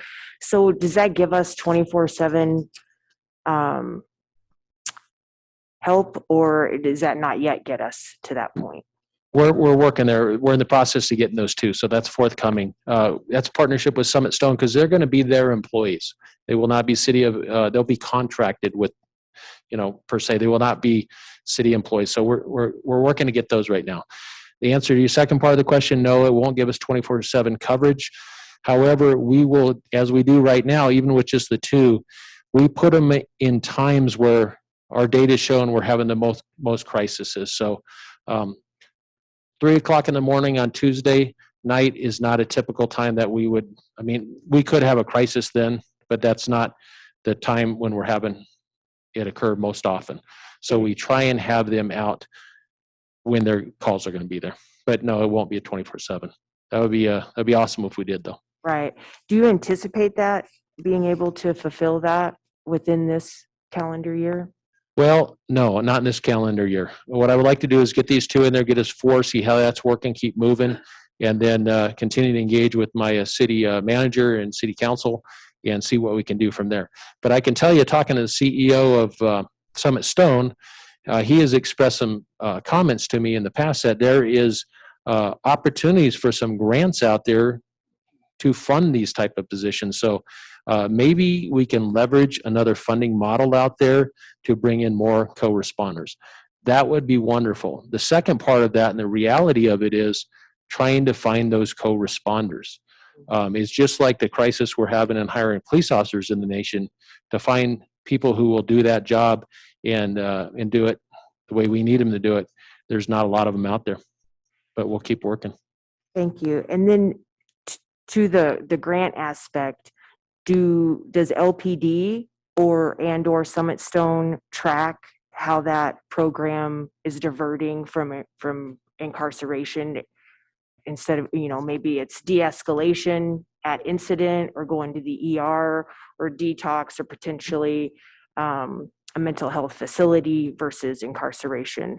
Are those being tracked? Yes, Summit Stone, our co-responders, they did a wonderful presentation here in front of City Council within the last half of the year. And they provided so much of that data that shows the successes. And, hopefully our city, maybe Justine or city manager can find that information and share it with this commission, because that would answer your questions. There's some great successes out there. Great successes for getting people connected with the help they need, and then also letting officers get back in the field to handle some of the other duties that they have responsibility for. Thank you. You're welcome. All right, Catherine? No, you're fine. Thank you. I hate that I'm the first person to bring up the dreaded R word, but police reform efforts in across the country have typically included some type of citizen body review board. Would you welcome such a board to take a look at incidences involving use of force? And if not, why not? Well, I welcome citizen input. It's funny. I was coming here today and people are like, "Oh my gosh, sorry you're going there." I'm like, "No, this is important. These are important questions." I welcome citizen input, but I will also make sure that I'm straightforward with information that I provide, that if we move as a city into civilian oversights, it's my duty to articulate what that will entail. And it's significant when it comes to evaluating personnel decisions in an organization. That is resource intensive. I can tell you each day we have over 40 hours of body-worn camera footage that's occurring in the organization, and we're paying attention to that. We're reviewing it, not all of it. Internal affairs case can take months. Reviews can take significant amounts of times. Reviews are significant. So it can be done. I welcome citizen input, but it's going to be a comprehensive approach that we need to evaluate. And frankly, there would have to be policy changes at the city level that would allow civilian oversight or civilian input into personnel decisions. But I do welcome it. That's why I'm supportive of our city attorney's office and human resources looking at our use of forces, because they see it. They see those through a lens that's different than a police officer's lens. And that's important to get that perspective. It's really important. So I support that. Oh, sorry. Mike had a follow-up question. Catherine, did you also have a follow-up question? Okay, we'll go with you first. Well, mine kind of goes with Mike's question too, I think, but are there policies or procedures in place for an officer in the field to report excessive use of force by another officer without any fear of retaliation? Yes, absolutely. And they're required to do that by law. They're required to do that by law. If an officer, they have a duty to report and to intervene. They do. There's no retaliation for following the law. That is expected. That is the culture. and it's their duty and their oath and the law. They have to do that. So there's no retaliation if somebody reports. It's actually today and in our organization and on my watch, that would be an honor, in my opinion, for an officer to report criminal conduct. It's the right thing to do. They have to do it. I don't see that as a problem in our organization. If somebody sees something, they let us know. And there's been cases where we've had reports in our organization of something an officer saw. We took a look at it, looked at the different angles, and found that it was justified. And it was fine that the officer had the courage to follow the law and do that right. So. All right. Mike had a follow-up question, then we'll go to Jessica. Yeah, I just, a few years back, when I was still with the city, you were kind enough to give me a demonstration on how the body-worn cameras work. And I just had kind of a question. You brought that up in your response. And I noticed that you're all wearing the body-worn cameras. What is your policy? I was curious for use. I mean, obviously, there's a data storage question. I mean, there's in addition. So I was curious, for an officer in the field, at what point, what is the policy related to the use of the camera and then the retention of those files going forward? And is there any implication for anyone who fails to use the camera in a situation that, that may warrant it? I was curious if you could kind of address that. That's a really good question. I'm going to start from the end and move back. With the presentation you heard the other day with Axon, with the software systems, with the body-worn cameras that are connected in with our tasers, there's going to be opportunities now in that software that if officer unholsters their weapon or they pull their taser out, it's going to turn on their body-worn camera immediately. It'll just automatically do that, because we know there's times when under stressful situations, an officer has and will forget to turn their camera on. Life or death situation, something real quick. We're going to put some safeguards in there. So hopefully that'll alleviate those ones. And there'll be a time when an officer forgets. They will forget. And if it's an honest mistake, it was forget. We work through that with coaching and counseling and training and get them back on the right track with that. And then there is serious ramifications from the state laws now that are going to get into certification issues with officers if they do not turn their body-worn camera systems on in the near future. So it's getting very serious about it. So I can tell you one thing about our department is we incorporated these several years ago, knowing that it's the right thing to have cameras in this profession. Now the state is mandating it for law enforcement agencies over the next couple of years, and everyone will be required to do it. But the good news is we've been working in that direction and we're prepared. As far as retention, it depends on what the recording is. If Mike, if you and I were out here tonight and you waved me down, you say a black and white card, and you're like, hey, I got a question, and I pulled over, I would record that because it's a contact. We should be recording that. And you might just say, hey, I was new to town here and I saw this over here. I have a question on it. Okay, what's your question? I answer your question. That's it. We go done. And that is labeled at a certain retention period that will spin off. Let's say, I'm just going to put this number out, 6 months to a year, whatever the case is. If it's a felony arrest, that retention period is going to be for years. If it's homicide, indefinite. It's just going to go for a long time. And that goes onto the iCloud that's managed through evidence.com that handles that retention, and they fall off so that it's not just storage that's just there forever. It comes off it. Jessica. Thank you again, Chief Ticer. I know it's been a long night. I appreciate your time. I want to just say something. This is not a question, but we have seen via video from the Garner case, which I know we can't talk about, but we have seen video of officers knowing things and not reporting them. And I want to state that we have seen that, and it's confusing to me to hear what you're saying and to know that.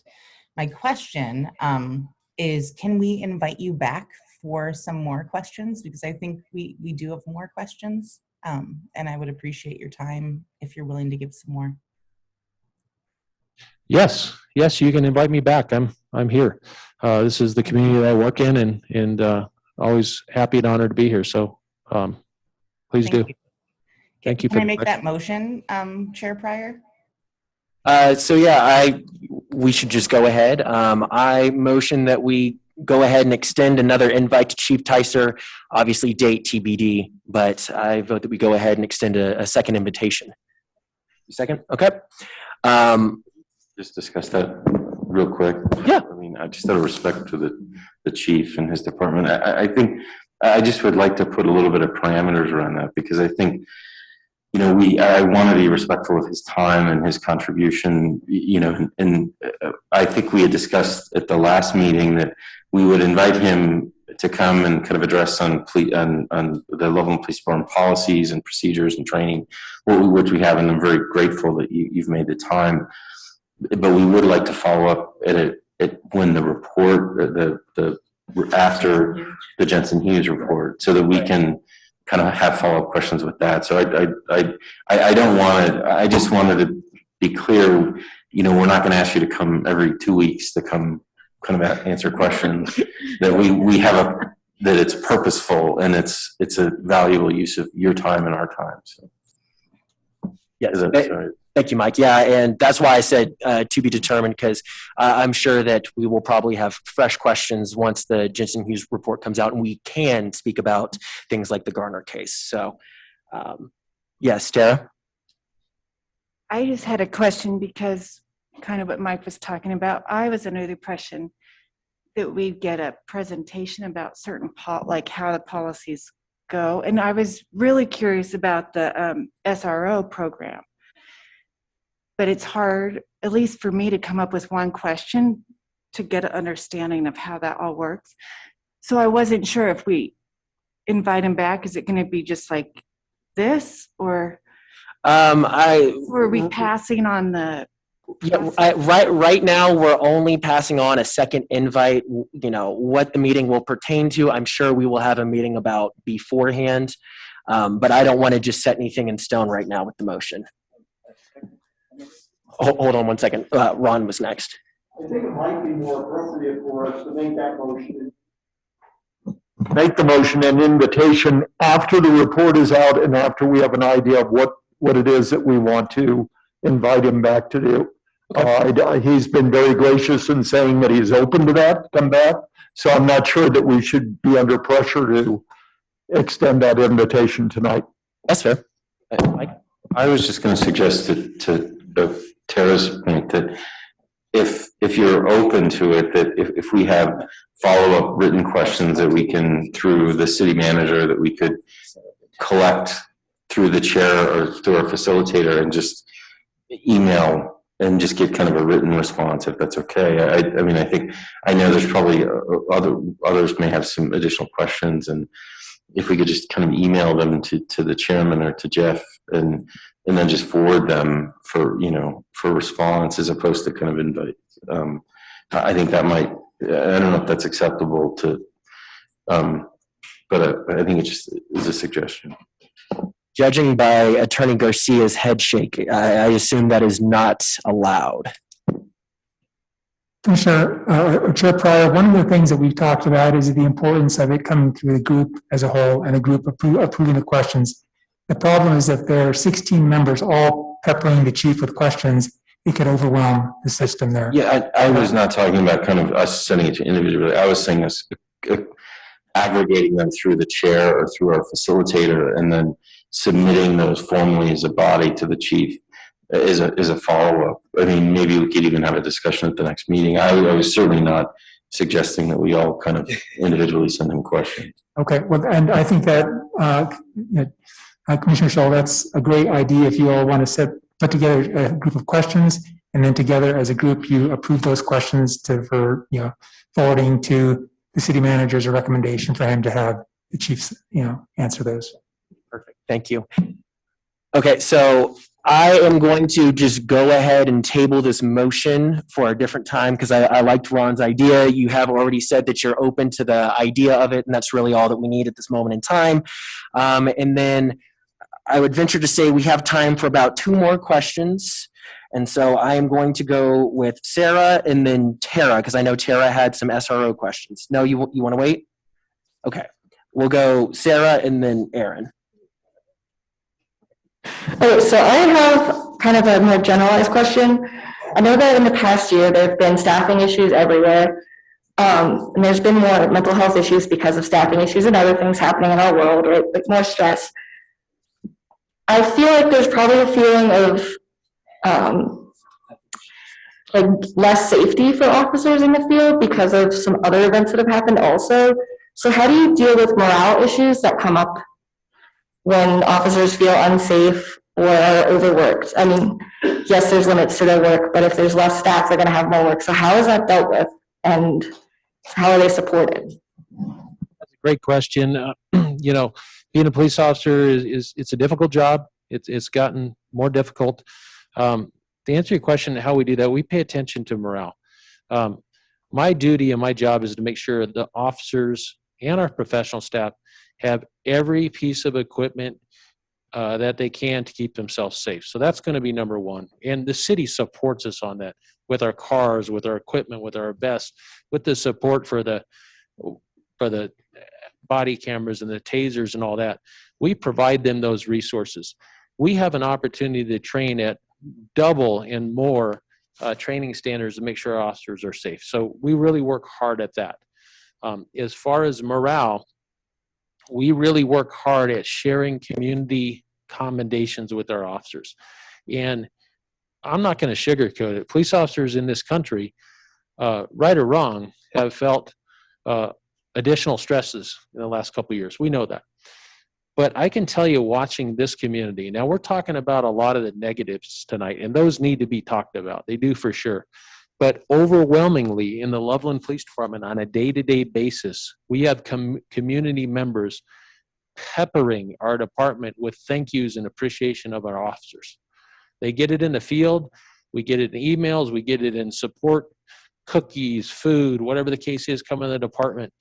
That is happening all day long, every day in the organization. So me as a chief, and my expectation of our officers and our professional staff is when we hear a little thank you come in, it might be a little thank you.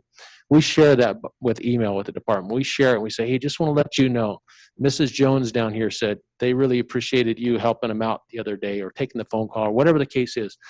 And is that going to solve all morale issues? No. But it's the best we can do, and we won't give up in trying to help with that. Engage on our mental health professionals and find the right trainings and try and have some fun at this job too, because frankly, it's fun when you can help somebody, and you really can. That's exciting. So it's something that we have to do every day, and even during downtimes, we'll have to do it all the time. So it's a great question. I appreciate your concern on that. All right, Aaron, the last question. And this goes back to the commitments that you had mentioned earlier in 2021. And that is that assistant city attorney sits within police headquarters to help review all use of force's cases dating back to 2019, as well as use of force cases moving forward. And you did mention that you moved that time up to 14 days. I'm just wondering, can we see the review of that? Were there any procedures or policies not followed that city attorney found with those back to 2019? Well, those are going to be personnel decisions. Anything that's come up that we have concerns with, we investigate it, just like we do complaints. Some of the things we talked about earlier, those are personnel matters. So I'm not planning to share that with the public unless we get a specific core request or courts notify us that we have to provide something on a personnel matter. I can tell you it's been accomplished. The assistant city attorney, we would extensive re-reviews back to 2019, and now moving forward, we're still doing that. So, and the 14 days was for that supervisory review. So we're not able to see if by looking back at those use of force cases from 2019, if there was any red flags that came up, any cases that should have been handled differently. We're not able to see any numbers as far as data goes. That wouldn't. I don't think so unless you made a request through Cora, Mr. City Attorney. Am I? And what is Cora? Cora is a Colorado Open Records Act request, but you would not have access to that data. So we as the public wouldn't be able to know if those use of force cases were handled wrongly. We wouldn't be able to know how many. What you would see is the general matrices that you have in here when we compile our annual reports for for complaints and discipline, how many complaints we had. Because if we did find a policy violation and then opened up an investigation, a complaint investigation, that would be documented in that process and on those tables. But as you can see on there, those tables, we don't have specifics in there for the public. They're just how many complaints we had, how many were sustained, et cetera. And I think that's basically what I would be. That would be in there. Would just be a number. Did the number change from 2019 use of force cases after the assistant city attorney reviewed them? Well, if there was numbers that let's just say, for example, hypothetically, 2019, we found a policy violation that we needed addressed. That would actually be addressed in the 2022 complaint process now. So we would track it this year. In the documentation, it would say it was from that year past, but it would show up as a complaint this year. So how is your department handling if any of those were not handled properly? Who's looking into who dropped the ball, when was the ball dropped, and how are we gonna?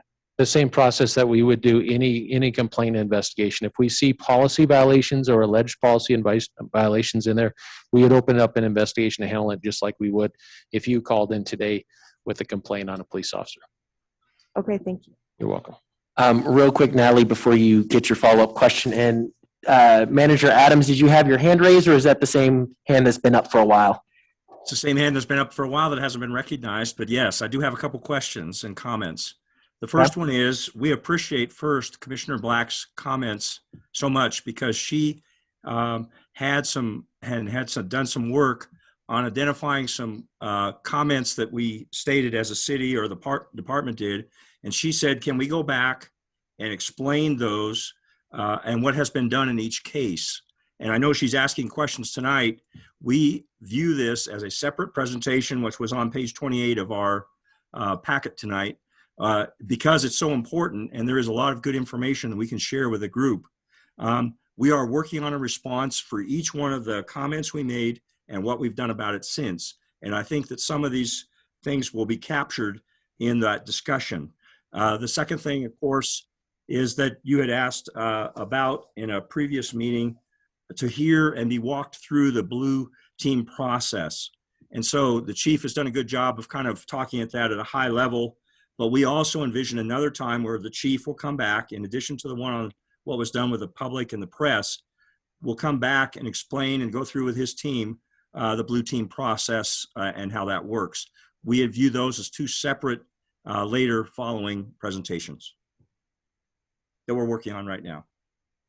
Thank you. Okay, then Natalie, if you can make it real brief, because I do think that there are some things that we should probably request before. I know mine was just a clarification of one of Aaron's questions, but thank you, City Manager Adams, for reminding us of those other agenda items, and we look forward to those presentations. So I just want to get this clear in my head as we proceed. And when you guys are reviewing the body cam footage, that's just considered a personnel matter. So it goes into that bucket. And because it involves reviewing an employee activity, there's no other role, so there's no other reason why people would be provided access to it. It seemed like a very big umbrella to call it all personnel matter. Police internal affairs investigation cases are now more open to the public than they have ever. No, I meant the been body cam. before. That's my Well, clarification. that body camera footage would be a part of it would be, because we're using body cameras now, would be part of a investigative file. So in reality, if a citizen, a community member wants an internal affairs case file on a particular one, you can make that request. That's not my question. I Well- just wanted to understand. I'm not debating it. I just want to understand for clarification that body cam footage is just considered personnel because it may be, whether or not it's in a part of a internal affairs investigation. That seemed to be what your answer was to her. And so I just wanted to clarify that. To clarify, it depends. Body camera footage could be a part of an internal affairs case. It could be part of a criminal investigation. It could be part of a random evaluation check of an officer's body camera footage. So it just depends. It is available to the public if it's an internal affairs case and it's requested. If it's just a review at the department without a case assigned to it or a criminal case, that's just a review. I'd have to ask the city attorney if that's something the city would be willing to release. But you know, it's public information. So my suspicion is if you had a specific question about a body camera footage on a particular date and time, you can make that request. And that's why you were saying just submit a core request for that. That's what I would recommend. And then is the city policy consistent with providing that to people, or are we gonna get a confidential personnel? Yes, city attorney, sorry. Commissioner Walsh, what I would say is, you know, we're going to look at these on a case-by-case basis because that's what the courts have asked us to do. If it is not an internal affairs investigation, which is required to be released by law, you know, at a request, if it's anything less than that, then we have a balancing test that we use that's been set by the courts to determine whether we would release it or not. And that would be pursuant to the Criminal Justice Records Act. Thank you. I do believe that is our last question for the evening. So again, Chief Ticer, we appreciate you for taking the time to be with us. Actually, I misspoke. One more thing, and it's super quick. Who is y'all's, because I had to do a huge report for my grad class, who is y'all's social media person so I can send them some numbers that I had to do for a research project? That's what I'm working on right now Tom for Hacker. January 3rd. Thank you. Okay. And I have a meeting So with again, Chief yes, Ticer thank you for your later this time. week to We go greatly over appreciate having how you. far along he is And what's then going on. We're gonna try we'll and get you discuss the- as a you'd group asked for the for data hopefully first, another so day we're to be gonna able do to that. bring you in. And Thank then you that's for your what time. I'm Thank you for your bringing him here to questions. talk about is Yeah. policies and procedures. So, and Blue Team was the other part of that too, because you'd asked about the Blue Team. All right. I Given think that that's we gonna take have some time, 8 minutes so, and I but have I don't know if that's- 5 that's potential what things is that we could motion motioned, for and as in the far minutes as from previous documents. meetings, that's what I'm working with him now to I think prepare our for best his bet, meeting just with you based on on the fact that we'll January need to the talk about the documents and what we want in those, et cetera, et This is cetera. Commissioner Schneider. I would like to also. We just go ahead and make that a propose the part idea of that, the Manager next meeting's Adams agenda. is someone that we We'll can etch out a little bit more speak with time you than and ask usual to questions talk to about some requests. of There these might also, processes from the according to city level. what Natalie And found that's out, there might really also coming from potentially be resident some input. body cam stuff that we could forward. request if we were specific enough with it. So I will make that one of the main agenda items for our meeting on the 17th. I will second that motion. Is there, besides that, is there anything that anyone can think of at the moment to A add to the motion to agenda? request that Yes, we Erin. also speak with That would City be Manager the Adams meeting we're in the going to have same prior manner. to our report to about City policies and Council. So I would imagine maybe having all in a favor? brief discussion on who and what. That is We correct. kind of talked about what before. Right. I have no idea A what little you want me bit to more do with add to that, so but That's the meeting before that. maybe. Perfect, yeah. So Policies and procedures. Yes, I have Jessica. Thousands of procedures and policies in our Thank you, city, Chair so Pryor. I think we need should more also help talk to about kinda- Steve Adams. What are you looking for? So I make sure Interview I'm with the ready Trust to talk Commission. about that.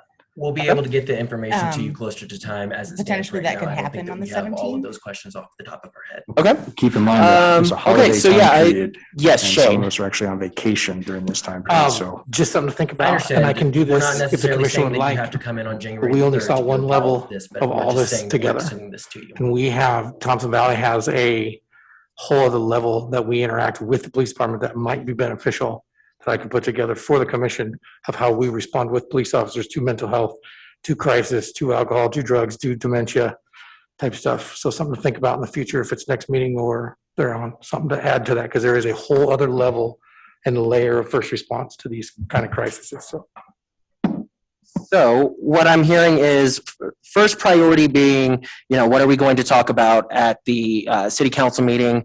Then we can jump to future interviews, and we can bring up like what Shane mentioned, as well as potentially having an interview with City Manager Adams. And then like we normally do towards the end of our meetings, etch out a little bit of time for some requests. So yes, Tara. Just to get this in there quickly, I had someone from the public ask me if there's any way that they could make an anonymous comment because they want a comment to this board, but they are afraid of retaliation. Yeah, just, well, I will need to confirm. How they would do it anonymously. Yeah, I can confirm with Attorney Garcia, but if they have an email address that doesn't have their name in it, or they know somebody who does, and then they just sign it anonymous down at the bottom, we should be allowed to do that, correct? Chairman Pryor, I think you would have to take a look at each communication, because if there are allegations of criminal conduct, or if there's, slander level, you'd want to take care not to repeat those out loud. So other than that, people can make general comments, but I think not specific as to, individual acts that might, create liability. Yeah, as long as it's not hateful or slanderous, I think we should be okay. Well, if it's just factual, Yeah, considered slanderous by others involved in the incident. But also, reading all the papers we've received about other CTC boards or whatever, they have anonymous calls. So is there ways that we could figure out how those cities are able to do anonymous? that'd be a Justine question, and then after Justine, we'll finish up with Mike. Sorry to put you on the spot. That's fine. Would you mind repeating the part that you're hoping to be anonymous? So other CTC boards in the policies that I think Mike provided, or someone provided for it. The trust, the 20th century policing. Yes, they were talking about how important it was to be able to make anonymous calls or submissions.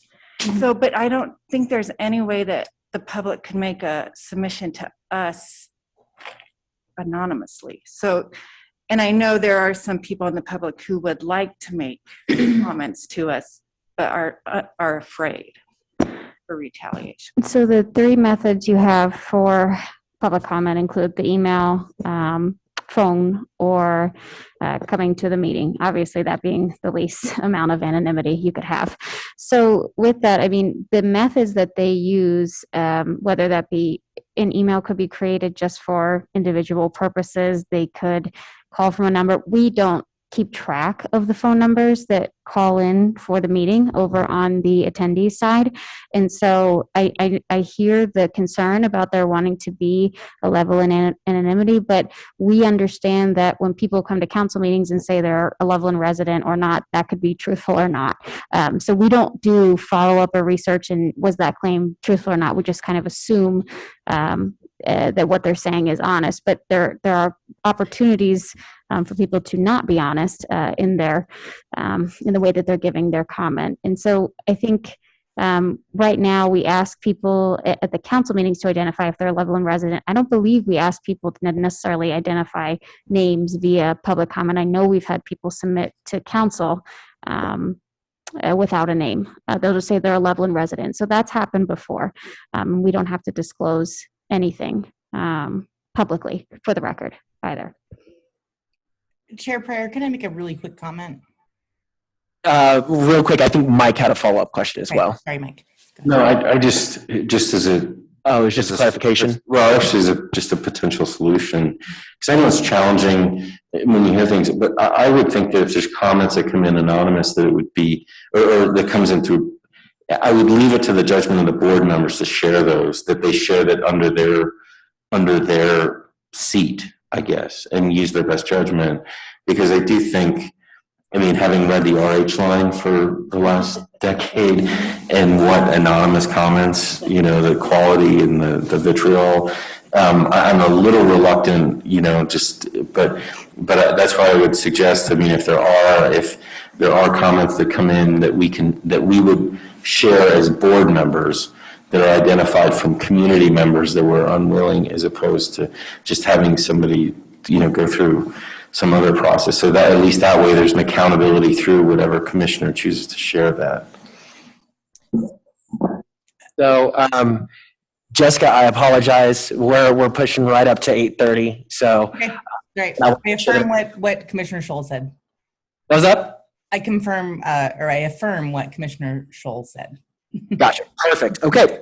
Well, then with that, it is about to be 8:30. So I'm going to go ahead and adjourn this meeting. Thank you guys so much. Y'all were fantastic.